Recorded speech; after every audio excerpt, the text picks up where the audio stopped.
Queridas hermanas y hermanos, si tuviera que darle un título a la homilía, a la reflexión del día de hoy, utilizaría esta frase que no es de ninguna manera, desde mi punto de vista, no la estoy aplicando por mí como una ofensa, como una blasfemia, sino como mucha gente llega a pensar, la homilía se llamaría ¿cómo friegas Dios? ¿Cómo friegas Dios? Y vamos, para que entiendan esto, a reflexionar. Hoy los invito a que traten de recordar algunos momentos de su infancia, concretamente cuando su mamá o su papá les pedía un favor o los enviaba, como se dice popularmente, a un mandado, como ir a las tortillas, a la tienda, al mercado. Claro, en aquellos tiempos en que los niños podíamos salir con seguridad a la calle. Estoy seguro que algunos de ustedes, ante aquella petición de la mamá o del papá, respondían con un ¡ay! E incluso algunos con cierto enojo o coraje. O respondían que vaya mi hermano, o ¿por qué no lo mandas a él o a ella? Pues lo mismo sucedía cuando estaban viendo tranquilamente la televisión o jugando y les pedían que se pusieran a hacer la tarea, tendieran su cama o arreglaran su cuarto. No conozco cómo haya sido su vida en la infancia, pero sí sé que muchos niños y niñas no sienten nada agradable cuando les cortan un momento de juego o de diversión para pedirles un favor. Y ahora, recordando aquellos momentos y las respuestas molestas o el tener que hacer las cosas de mala gana, ¡ay, cómo friega mi papá, cómo friega mi mamá!, les pregunto, y ustedes niños me van a responder también, aquellas cosas que pedían o que piden los papás son tan grandes, que son tan difíciles de cumplir, ¿qué me dicen? Efectivamente, no eran cosas difíciles de cumplir. Ir por las tortillas, apagar la televisión para hacer la tarea, creo que no. Y precisamente por eso las pedían los papás, porque sabían que no iban más allá de nuestras fuerzas o capacidades y por lo tanto podíamos hacerlas fácilmente. Lo único que se necesitaba era nuestra buena disposición, nuestro deseo de hacerlas, nuestra apertura a cumplir, el deseo de servir y dar una satisfacción a los papás. Y ahora los invito a que recuerden algunos momentos de la escuela. Si bien es cierto que no faltó alguna maestra o maestro que estuviera un poquito mal de la cabeza, en general los maestros o educadores nos pedían cosas, tareas, responsabilidades, acciones de acuerdo a nuestras capacidades y grados escolares, cosas que podíamos cumplir. Es cierto, implicaban esfuerzo, disciplina, constancia, estudio, pero no eran imposibles. Y de hecho, gracias a que nos esforzamos y cumplimos, pudimos pasar de año y continuar a siguientes etapas. Con estos recuerdos, quiero dejar claro que la educación, el desarrollo de la persona, siempre implica exigencia y esfuerzo. Y que el que se esfuerza y cumple con las exigencias, crece, a diferencia del que no lo hace y permanece mediocre y se vuelve incapaz de enfrentar los retos de la vida. Por eso precisamente los padres de familia y los maestros se preocupan e interesan en educarnos, que no es solo darnos conocimientos, sino enseñarnos a enfrentar la vida con responsabilidad. Pues esto mismo sucede con Dios. Él, como los papás y educadores, quiere lo mejor para nosotros y por eso quiere que crezcamos y nos desarrollemos en todos los valores. Por eso nos pide que cumplamos ciertos mandamientos que además están a nuestro alcance, de tal manera que quien quiere cumplirlos puede hacerlo sin ningún pretexto, aunque el que no quiere cumplirlos siempre inventará todo tipo de pretextos para no hacerlo. ¿Por qué inicié la reflexión hablando de esto? Porque en la primera lectura, que recuerda el momento en que Dios ha sacado al pueblo de Israel de la esclavitud de Egipto, se le hace ver que lo que le pide Dios es que cumplan los mandamientos que son por su bien. Dios no gana con nada con esto. El que gana es el pueblo, es por el bien del pueblo, y además estos mandamientos siempre están a su alcance. Dice la lectura: estos mandamientos que te doy no son superiores a tus fuerzas, ni están fuera de tu alcance. No están en el cielo, de modo que pudieras decir: ¿quién subirá por nosotros al cielo para que nos los traiga, los escuchamos y podamos cumplirlos? Ni tampoco están al otro lado del mar, de modo que pudieras objetar: ¿quién cruzará el mar por nosotros para que nos los traiga, los escuchemos y podamos cumplirlos? Por el contrario, todos mis mandamientos están muy a tu alcance, en tu boca y en tu corazón, para que puedas cumplirlos. Esta invitación es también para nosotros. No robarás. ¿Es tan difícil? Honrarás a tu padre y a tu madre. No levantarás falso testimonio. No pretenderás a alguien que ya está casado o casada. ¿Te parece a ti que es difícil? Yo creo que no. Lo que importa es que quieras cumplir estos mandamientos del Antiguo Testamento, como la primera lectura, más lo que escuchamos en el Evangelio. Y ahora, para que entiendan esta reflexión mejor todavía, pongo el ejemplo de una entrenadora o entrenador de clavados o de gimnasia.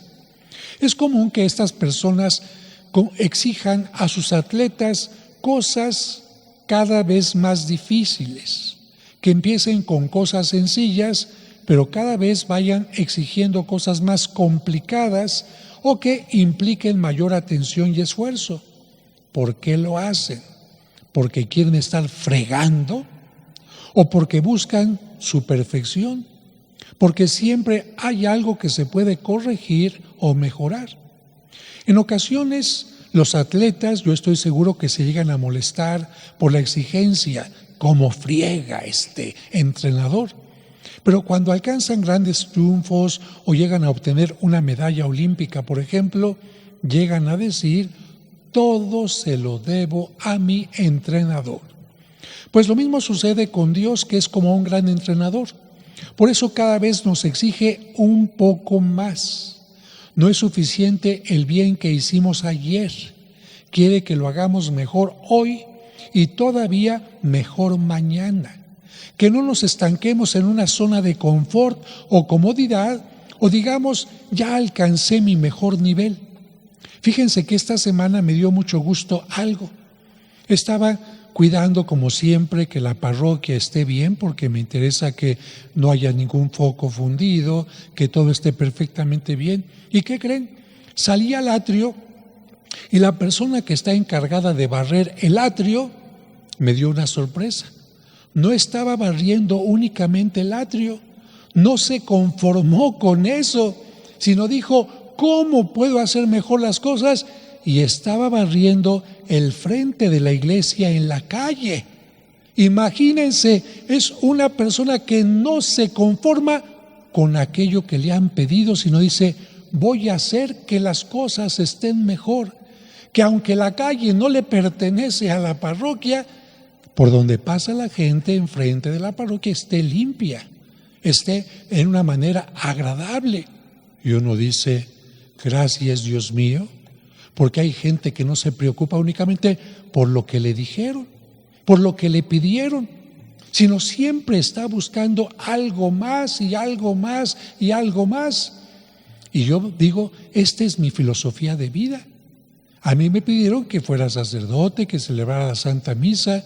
Nunca me pidieron que escribiera un libro, nunca me pidieron que me metiera a YouTube, nunca me pidieron que asesorara a novelas, nunca me pidieron que estuviera encargado de los leprosos, nunca me pidieron que embelleciera más esta iglesia, que la restaurara si acaso. Pero una cosa es ser mediocre y conformarse con lo de siempre, y otra cosa es estar buscando siempre cómo crecer, cómo mejorar, cómo llegar a la excelencia.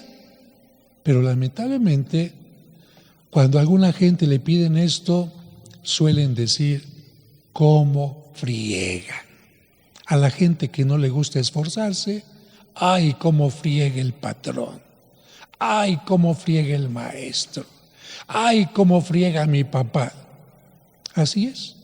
Y por eso en México, lamentablemente, las cosas están tan mal en muchas cosas. Bueno, continuamos adelante precisamente.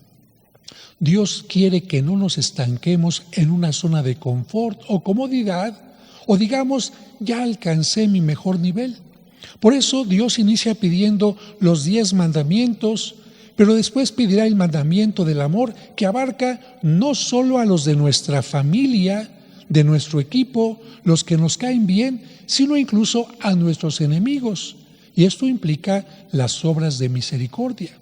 Por eso hoy, a través de la parábola del buen samaritano, expone esta enseñanza. Claro, nosotros entendemos esta parábola de acuerdo a nuestro tiempo, pero vamos a entender cómo Cristo dio un golpe seco, un golpe de guante blanco a los que los estaban escuchando. ¿Por qué? ¿En qué circunstancia cuenta la parábola?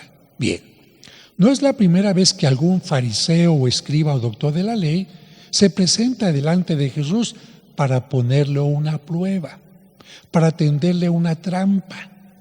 Así que este maestro se presenta para decir, este hijo de carpintero, ¿qué va a saber? Seguro que ni los mandamientos se sabe.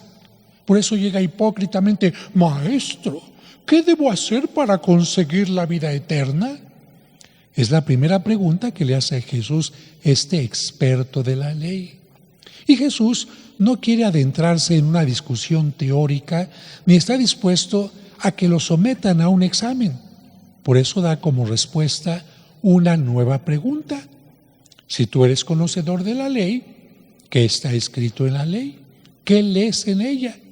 Y el estudioso le responde, amarás al Señor tu Dios con todo tu corazón, con toda tu alma, con todas tus fuerzas y con todo tu ser, y a tu prójimo como a ti mismo.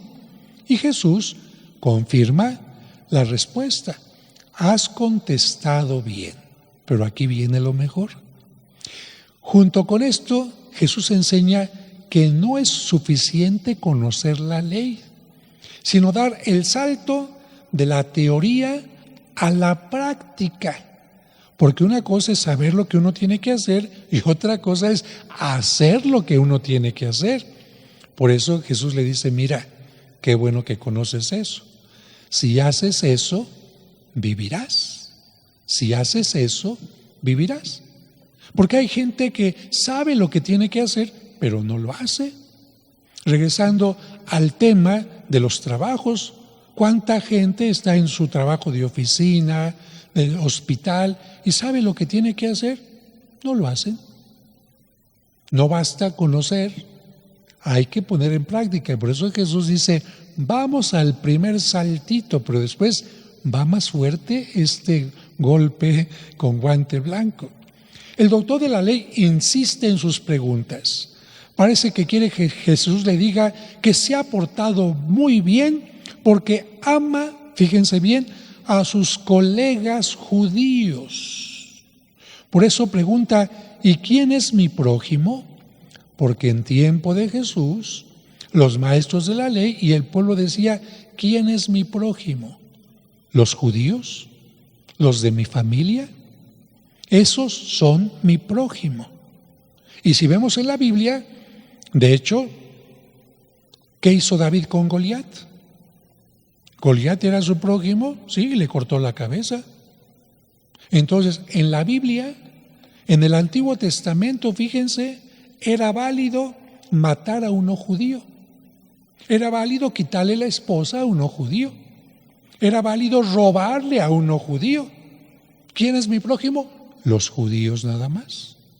Ah, qué fácil. Sí, Dios empieza exigiendo poco a poquito, pero no se va a quedar ahí. Por eso con Jesús dice, hey, las cosas ya no se quedaron ahí. Y cuando le pregunta a este doctor, ¿quién es mi prójimo?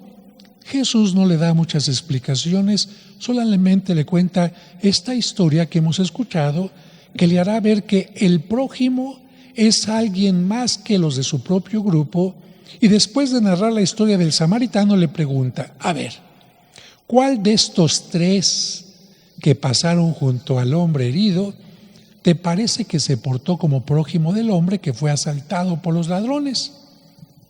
Las imágenes de la parábola cuestionaron al estudioso de la ley y lo llevaron a replantear sus juicios y valores.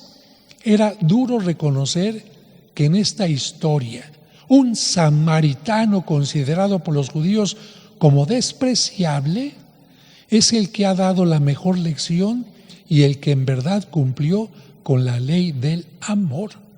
En tiempo de Cristo, los maestros de la ley consideraban a los samaritanos como mensos, como tontos, como que no eran parte de su pueblo. ¿Y quién es el que ha hecho las cosas bien?